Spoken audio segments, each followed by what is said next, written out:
Hello everyone, and welcome to today's webinar. I'm Olaoluwa Adedayo. I'm a business analyst here at Secure Intelligence Limited, and I'm your host on today's webinar. But before we proceed, I'd like to help you interact better with this platform, as this might be the first time most of us might be interacting here. So just below the screen, you see a tray like that contains icons. These are icons you can use to interact during the webinar. You will see a Q&A icon. This will help you ask questions and get feedback in real time. You see polls. Please participate in the polls I will be churning out during this webinar. This will help us serve you better. You see reactions. You can engage with the speakers as during the webinar with your reactions. We are all here for it. So moving on, our topic for today's webinar is how to build secure and scalable solutions with AWS. And our use case for today is PlayShaka. PlayShaka is a digital solution built by Secure Intelligence Limited. Today, we'll discuss the idea behind PlayShaka. We'll discuss the solution. We'll discuss the architectural diagram, and we'll demo PlayShaka for you. But moving on, I would like to tell you about who we are at SEAL. SEAL is Secure Intelligence Limited. And at Secure Intelligence Limited, what do? We help bring ideas to life. We help bring your ideas, we help bring it to life. We make your ideas, we build products, we build solutions from your ideas. We are an AWS partner that simplify and build cloud solutions for enterprises at a global scale. We help companies and enterprises adopt cloud solutions to drive agility and growth for their businesses. Moving on in today's webinar, my colleague will be speaking to you on the PlayShaka itself. My colleague will help you understand the idea of PlayShaka, and my colleague will walk you through the solution of PlayShaka. Allow me to introduce Mutiat Olariwaju, our data engineer here at Secure Intelligence Limited, to take it from here. Okay, thank you, Olaoluwa, for the introduction, and thank you for walking us through why we are here today and who we are at Secure Intelligence Limited and what we do.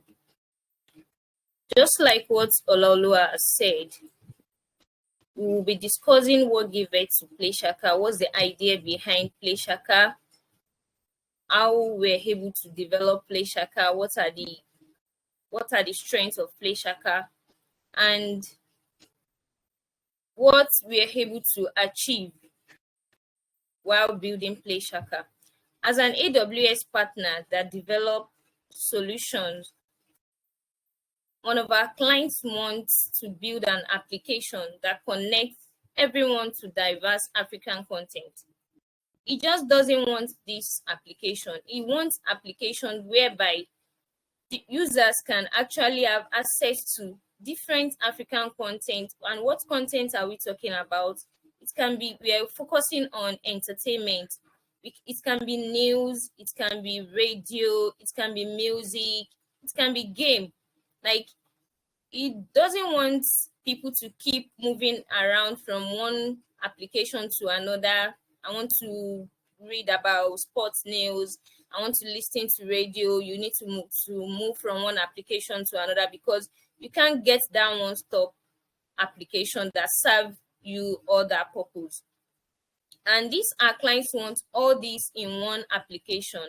And he just doesn't want this application. There are some requirements, there are some criteria that he wants this application to meet up with. You want the application to be secure, you want the application to be fast, to be scalable, and all this has to should not cost us much. You want the application to be cost effective. Like, we have to put costs into consideration in any solution that we want to come up with. We as Secure Intelligence team, we actually gather together and how can we build this application? How can we build on this idea? How can we make it come to reality? Then we realize that it's best for the application to be a multi-tier application, whereby we'll have the presentation tier, the application tier, and the data tier.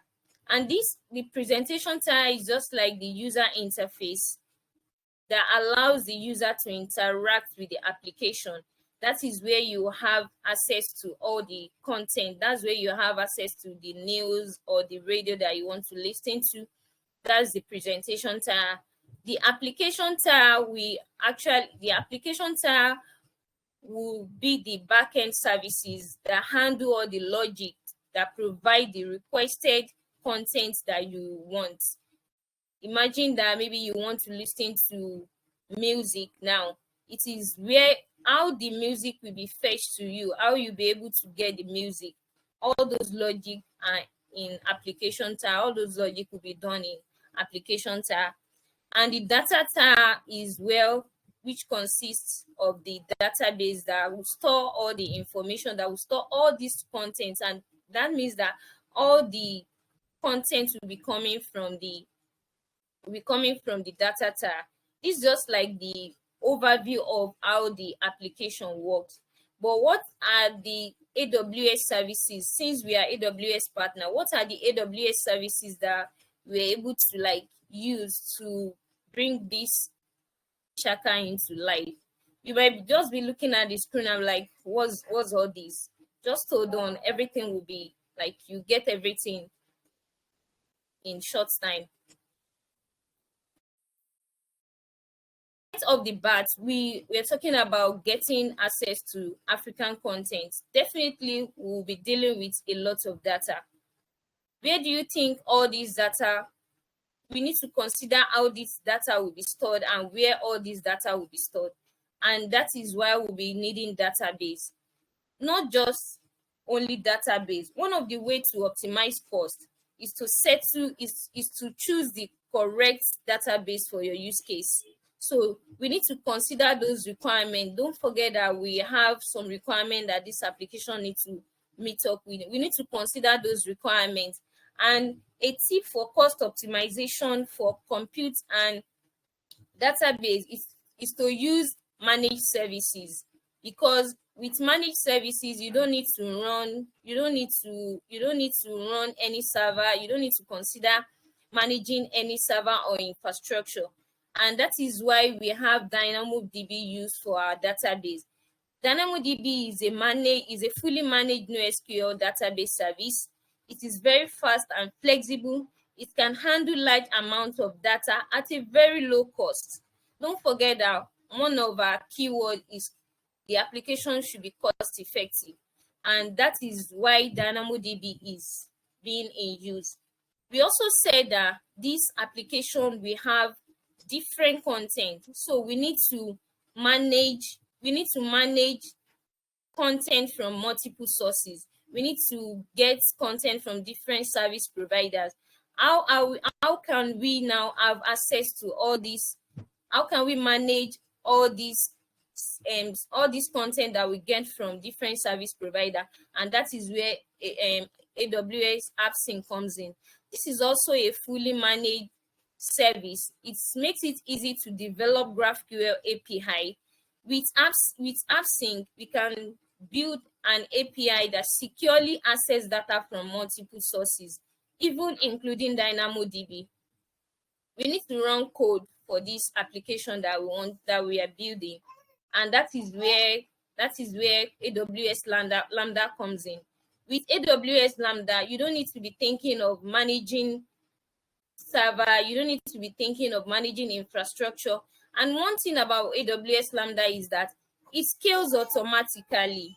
You don't need to do anything to actually make it scalable. And with AWS Lambda, we can write serverless function that can be triggered by events. Sorry for the background.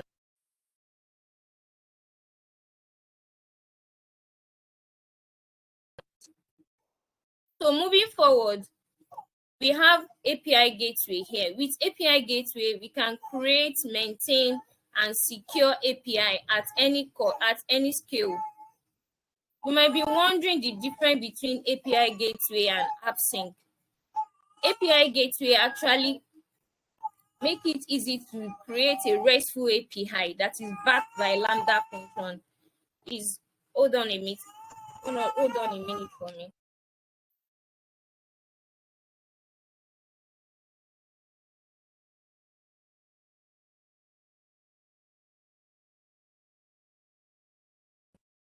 Okay, sorry for the interruption. Like I said, with API gateway, we can create, maintain, and manage API at any scale. And this makes it easy for developers to actually monitor the API, and this API is also secure. We need to manage user because we want user to visit the application and use it for their purpose, and that is where we'll be needing AWS Cognito. With AWS Cognito, we can create a secure, scalable, and cost-effective authentication and authorization that can actually be integrated into the application.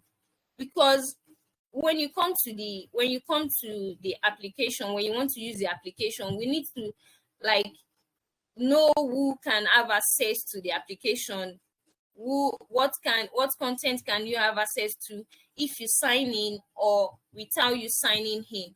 We need to put all this into consideration. With all these services that we have here, we realize that putting all these services together and considering what our clients want to meet up with, we see that these services are the key ones that actually best fit our use case. But how are we able to integrate all these services together to actually build PlayShaka?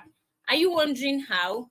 Can you give me a thumb up if you are interested in knowing how we're able to integrate all these services to build AWS, to build PlayShaka? Like, you may be wondering, like, okay, DynamoDB, can it work alone? AppSync, how are you able to use it? This, that. Then that would take me to the PlayShaka architectural diagram.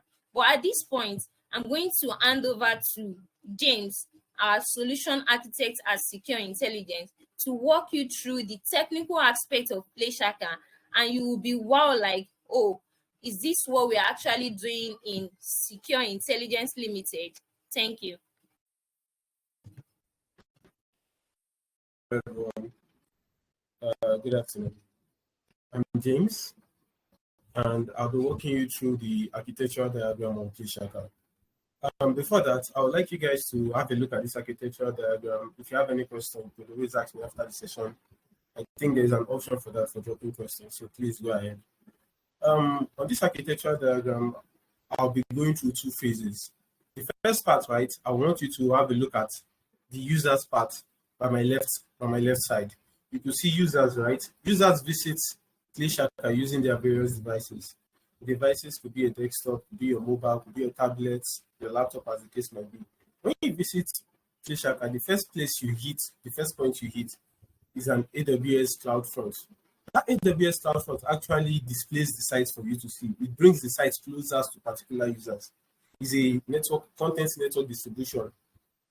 distribution network, rather, a CDN network service for AWS.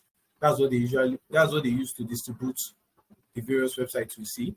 Where is this website stored on AWS? The website, PlayShaka, in this case, is actually stored on an S3 bucket. That's the web application you're trying to see, right? It's a static content, the HTML, the images and the likes, right? The CSS. For those of you that are a little bit technical, for those of you that are not, it's just basically a bunch of text documents and the likes, where those words you see on the page, right? Those words you see on the website, that's what you see. That's what static content means. Now, before going further, I would like to talk about APIs a bit. APIs are just what you use to call data from the database. Any website you go, the data you see there is just like basically an API call, right? Various form of APIs. We have REST, we have GraphQL. In this case, we're using a form of GraphQL, an AWS service that actually provides GraphQL. That's AppSync. You can see the arrow there from the CloudFront distribution actually leading to the AppSync. Now, the static content you actually see on the page is displayed by the S3 buckets. But those static content are just there. What actually populates those contents, what's fill it up? Those things comes from the API calls, right? And what takes care of the API call is from the AppSync. As you can see, right, the AppSync is directly connected to the database. The database in this case, like my colleague mentioned, is a NoSQL database. That's DynamoDB, scalable, fast, flexible, and the likes. So when a user comes to API, comes to PlayShaka, you want to listen to music, you go there, you play music. You want to watch videos, you go there, you play videos. You want to read news, you go there, you read news. All you're just doing is you're interacting with the CloudFront distribution, that is with the static sites, and the data that is actually filling up that place is coming from an AppSync call, that is a GraphQL call to the database. You understand? So on that, right, let me take you to another aspect of the interaction. So for you to know that PlayShaka is actually very dynamic, we implemented it in a way whereby users that are not registered could actually come and play around. They could listen. You don't really need to register. But now, what if you're a constant user? You want to come here every day. You want to actually read news every day. But you want to read the news from specific countries, like from India, African countries rather, from Ethiopia, from Kenya, South Africa, and the like. You don't want to be looking for those particular news every day. You just want them to know. Anytime you come there, you want to know, okay, they are there. You want to say, okay, this is only what I want to see, news from South Africa. How did we implement that? Now we have what we call IDPs. IDPs are just basically identity providers, right? You know, when you go to a site, you actually have to fill up a form. What's your name, your surname, and the like. We don't want all those long processes. We just want you to come and enjoy yourself, interact with the whole website. That's what we want. So we took care, like my colleague mentioned, we took care of authorization and authentication using Cognito. Cognito actually allows you use single sign-on options. That is, if you go to PlayShaka, all you just have to do is sign in with Google or sign in with Facebook. You don't fill any form, you don't write your name, nothing else. Then basically you could tell us, okay, you select, I want South African music, I want Nigerian news, I want radios from Kenya. Then we save it. As you can see, the IDPs are actually very easy, connected to Cognito, which provides authentication and authorization, then makes a call basically to the AppSync. So now when you tell us, I want news from South Africa, for example, we store that preference. We store your particular preference. If you look down, just at the down of the diagram, you can see there's a couple of tables there. The tables actually include cookies, preferences, logs, and trends. I will explain a bit of them. Okay, for a very good example, now you click on South Africa. What we do is we store your preference in the preference table, in the preference database. Okay, trends for today. We want to know what's trending, what users are, what kind of music users are listening to, what kind of news user likes reading, what kind of news user has interacted with the most. Those are the trends, right? We store the trends in the trends table, as you can see. We take care of your whole interaction with the application. Now, those are done. That is done actually using an API gateway. You can see the Lambda resolvers just actually help us collect the data from the AppSync, pass it through an API gateway, and save it in the database. Now, for a very good example, a very good use case, let's just say as a user, you want to see a particular news, let's just say news from South Africa. What we will do now is we will get the data from the database. You already know your preferences. You come in today, you read news from South Africa. Let's just say you come back tomorrow again. You don't want to go through selecting preferences. What we do is we pick your identity, that is, we pick you from the preferences table, we pick your preferences, then we sort the preferences from the other table, that is the news table, as the case might be now from South Africa. We use AWS Lambdas for that. As you can see, the AppSync is connected to the Lambda. The Lambda actually does the manipulation. Lambdas, like my colleague mentioned, are just basic for computing. You want to write a function. You don't want to stress out on my system is too slow. How long will it take for this function to run? AWS takes care of that basically. All you just need to do is go there, write your function, and boom, everything is done. Everything is done with. So we make use of lambdas for, in this case, right? We make use of the lambdas for the manipulation of data, from the various manipulation of data. We also make use of cloud search for searching functions. You go to cloud, you go to PlayShaka, you search for Whiskey, it comes up. Now we don't want to go through the stress of writing the whole logic of, okay, I want you to go to this table, pick Whiskey for me. No, we don't want to go through that whole stress, right? All we just want to do is we just want to see news from Whiskey. AWS has a service that actually takes care of your search for you. It is called a cloud search. It's called AWS Cloud Search. You understand? So all you just need to do is connect it to your database. Immediately it's connected to your database. You pass your search query to it. It returns you what you want, as you can see in this case. But now we've been talking about the data from the music table, from the news, from the TV, the radio, and the likes. How do we get this data? Where do we get this data from? This data is basically gotten from the web, various sources on the web. You can see the scrapers, right? If you notice, the icon on the scrapers is still the same as the icon on the resolvers. Those are still the same Lambda functions. You understand? So basically, Lambda functions run scripts, anything you want it to run. You can even run microservices, as the case might be. They are very, very dynamic.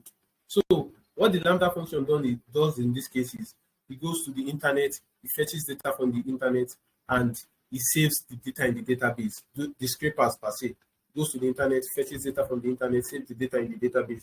On PlayShaka, we have over 1,000 Lambda functions, just each of them working independently, which means if one goes down, it doesn't affect the other. It's of no concern to the other. The rest are actually working quite fine. So if you have a look at it, we all know that news comes out daily. Not even daily, news comes out like minute by minute. A minute, you're hearing one thing, and that minute, and that thing has come up. That's news. That's day-to-day life for you. You understand? How do we do this? Do we say, okay, because now we know that news comes out every minute, is it that every minute we go there and run that function so that it will go and fetch what is in the internet or what is in the web per se now and store it in our database? No, we don't need to go through that stress. Or do we have to actually run a cron job?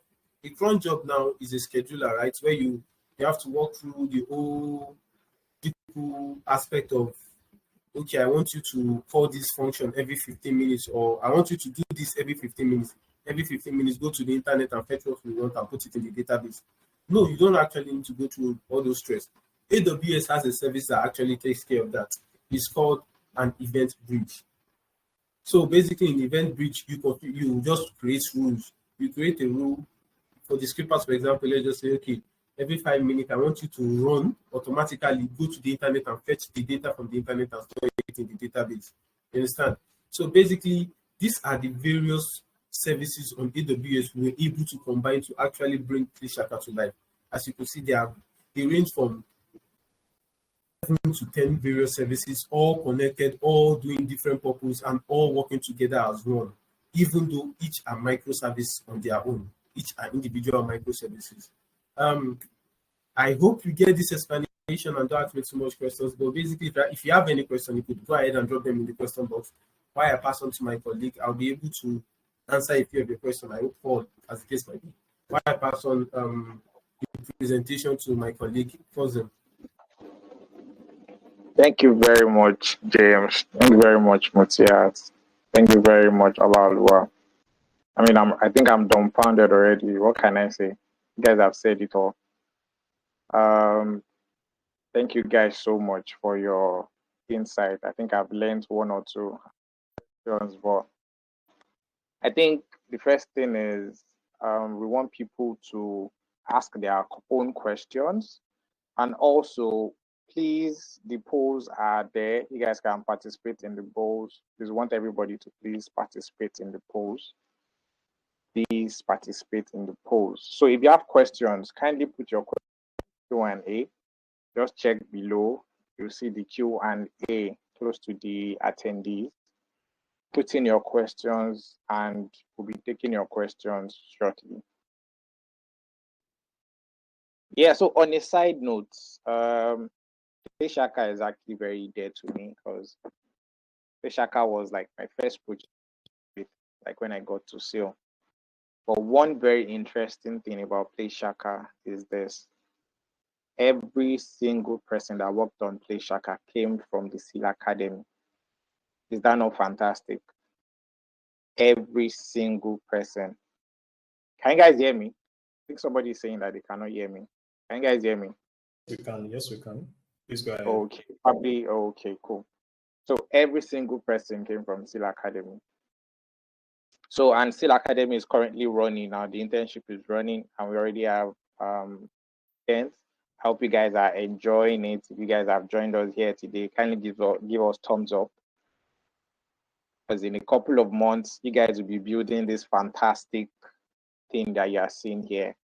So if you have questions, kindly put your questions in the Q&A. I can already see you guys contributing loud and clear. Okay, so let's take the questions. So the first question is from John. He says, please, what's the difference between AppSync and the API gateway if they are both managing APIs? Can you please answer that for us, James? Okay. Hello, John. That's a very interesting question. So like I mentioned initially, right, AppSync is a form of the GraphQL API. What AppSync does basically is GraphQL. And you can take your time later and read on that. I'll explain a bit more. Why what API Gateway does is basically a form of REST API. You can see those are actually two different forms of API. Each form of API is optimized for various reasons. AppSync is optimized for faster queries. What I mean by faster queries is you want to see your results almost at an instant, right? You're not doing that much of a write function. You're not putting into the database that much. That's what you use AppSync for, basically. You understand? So when you want to say, okay, very faster results, you just have to use probably, and you don't want to overfetch your results. You want to use the same endpoint for multiple results. Just if you play around with GraphQL, you get to see things like that. Basically, that's what AppSync does. Why API Gateway is a form of REST API where if you want to actually write and interact with your database more, like write and read, like it goes both ways if you get what I'm trying to say. So if you want to write and interact with your database more, you get to use the likes of API Gateway, REST API. I hope this like gives you a little bit of insight into that. Okay, thank you very much, James, for your answer. John, please let me know in the Q&A if the answer he gave was very okay for you. Now we have another question here which says that we learn all these at the same time.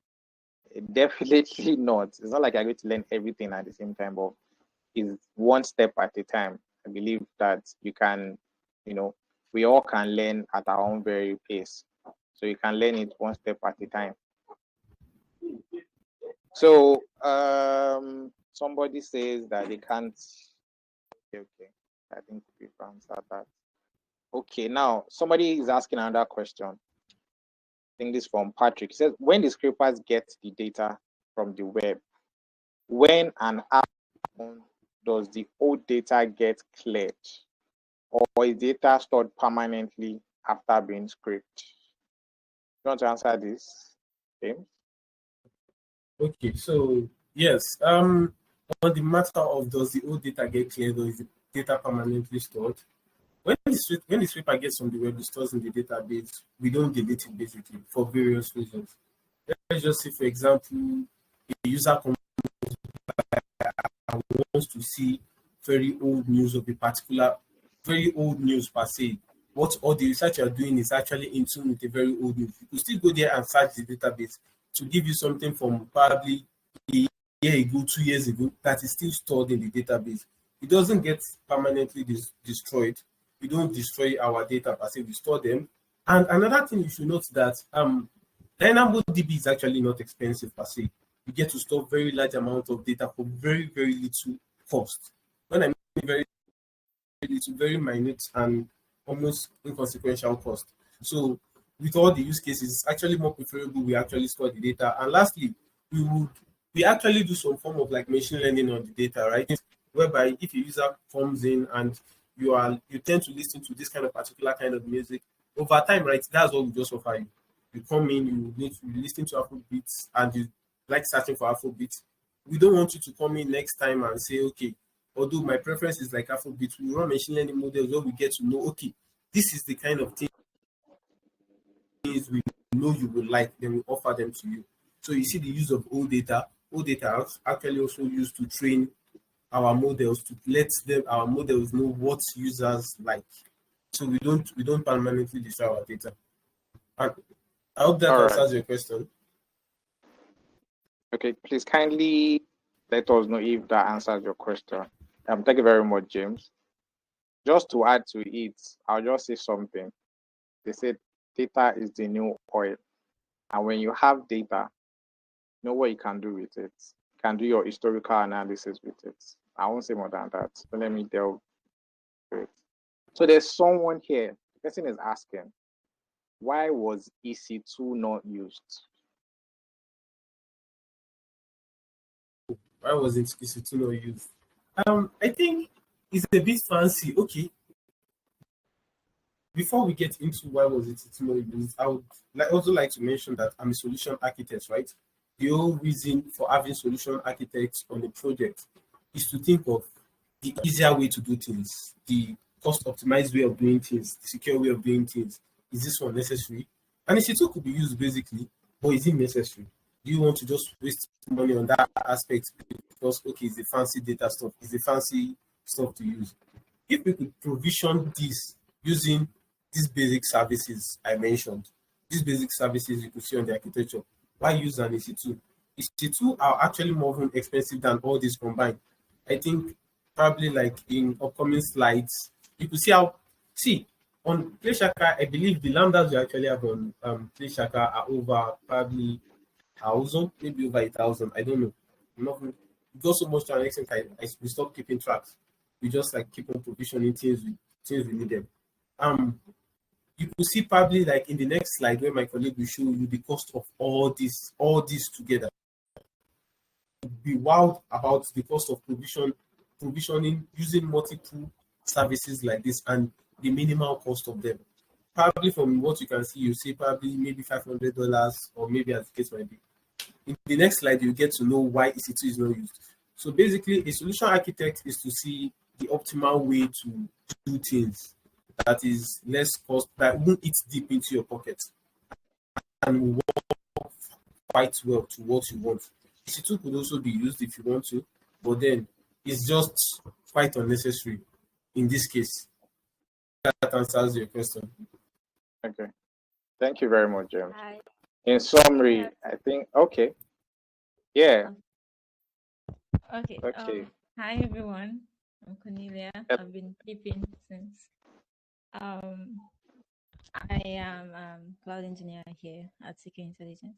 And yeah, that's your question, why we didn't use EC2. It's something that I would really want to talk about.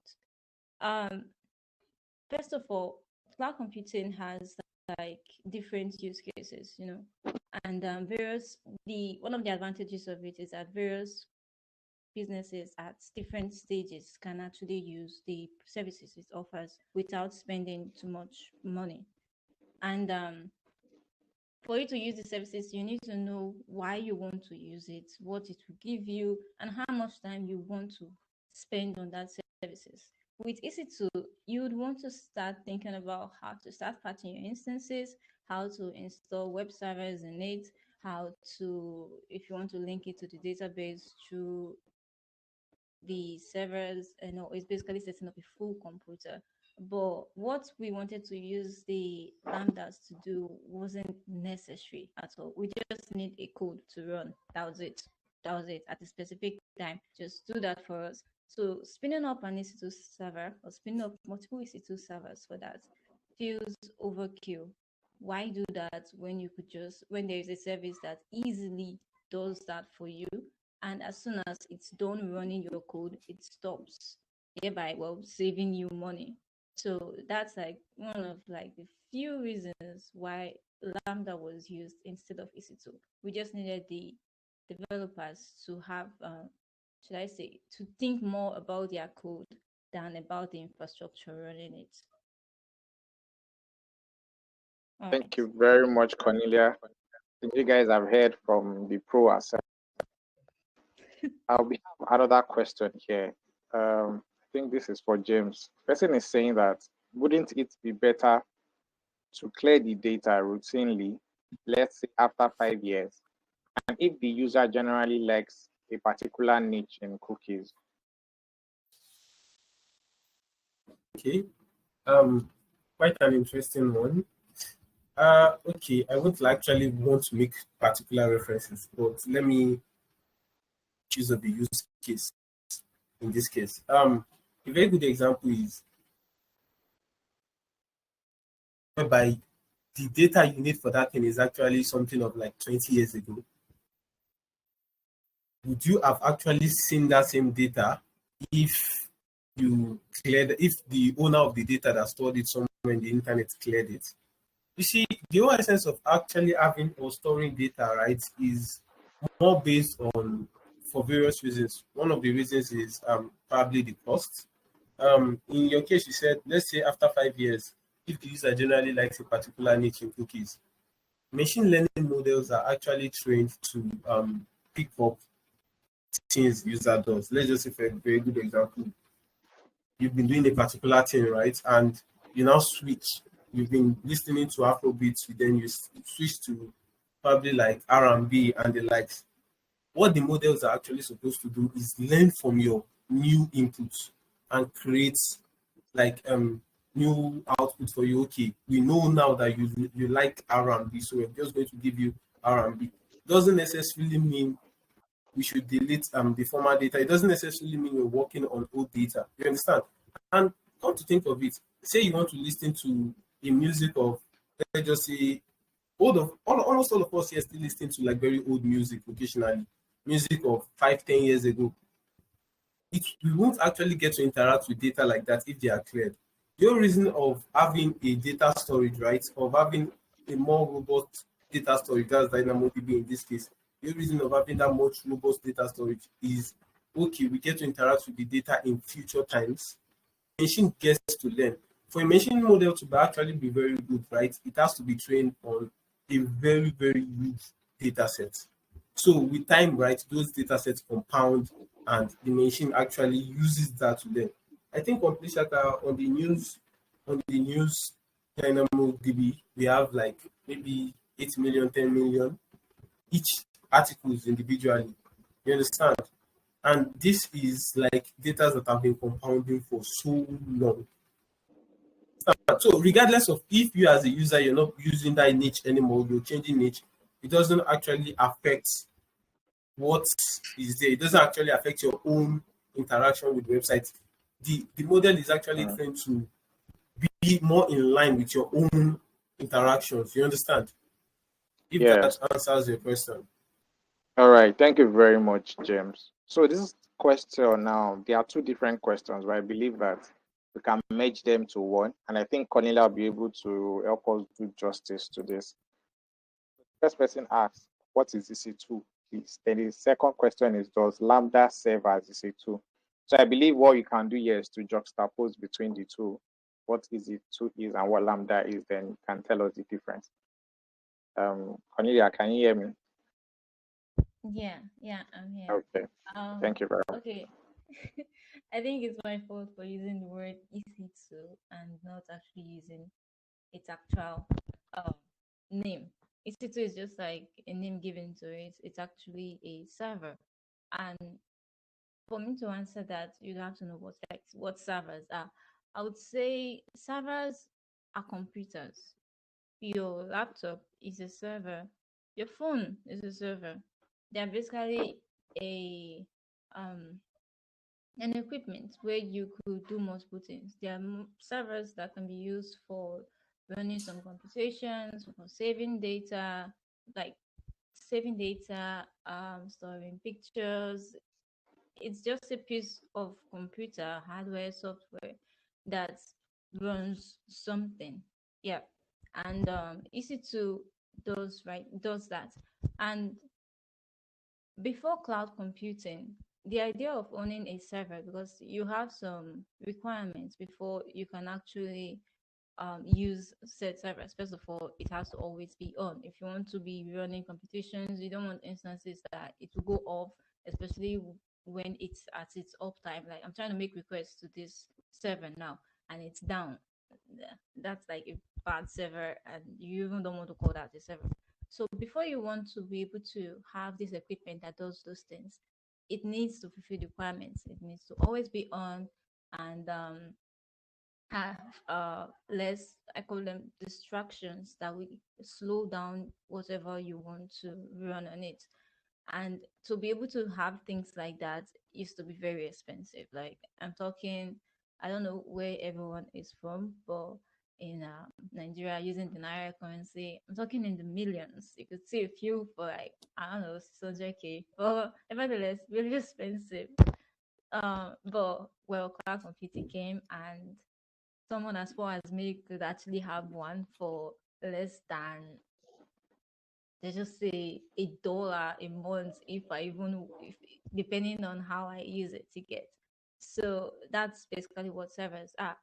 This piece of software hardware that you could work with. A lot of things on the internet are based on servers. Google Drive are based on millions of servers running that you could store your data. And of course, they have to be configured for you to be able to do what you want it to do. And just that configuring part is where the issue per se comes in. So sometimes you want to do something as simple as we mentioned, running a piece of function after 15, 10 minutes, 5 minutes.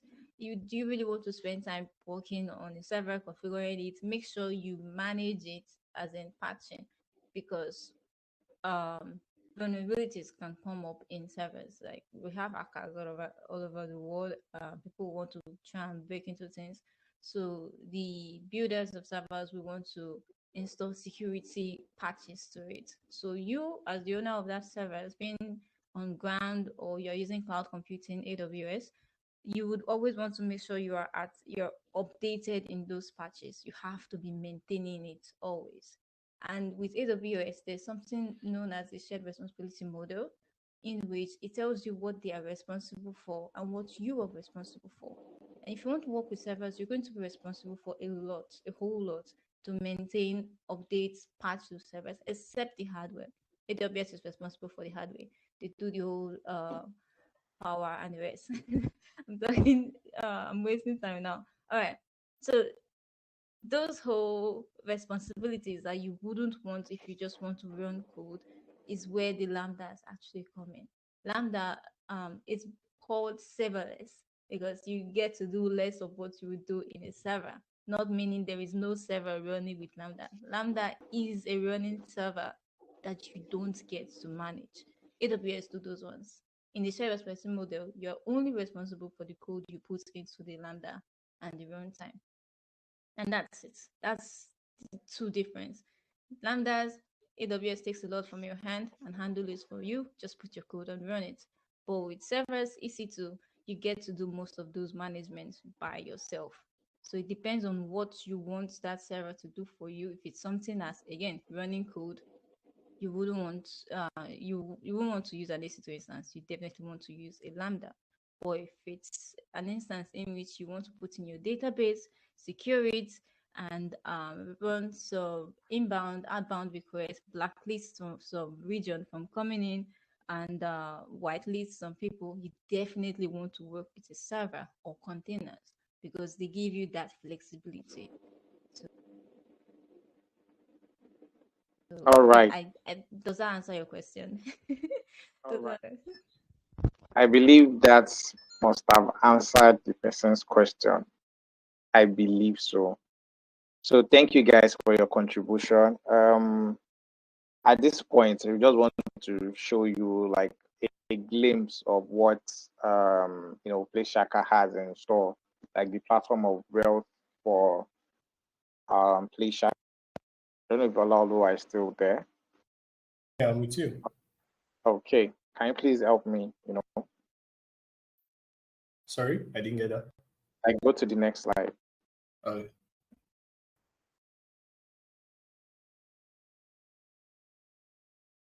So basically, on PlayShaka, we have a whole lot. Just like James has said, we have more than 8 million news contents. Yes, more than 8 million. You heard right.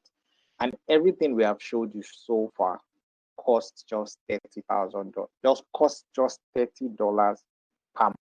Talking about the running cost less than this to run it monthly. So imagine that. Imagine all these services that you're integrating together, because AWS is about pay as you go. And once you factor in the necessary costs and you're using the right services, you definitely not incur unnecessary costs. So at this point, I think I want to share my screen. If Ola can stop sharing the material, I just want to show you what the app looks like.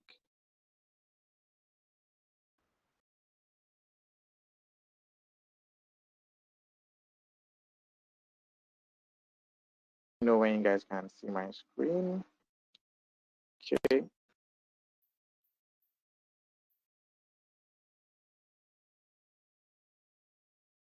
Ola, can you? Or it's still coming up? Yes, we can see your screen.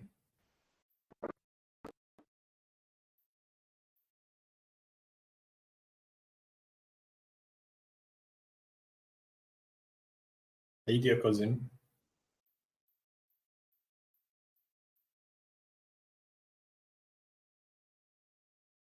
Can you see my screen?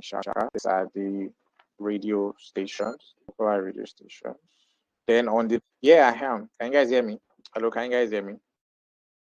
Yeah, sure. Okay.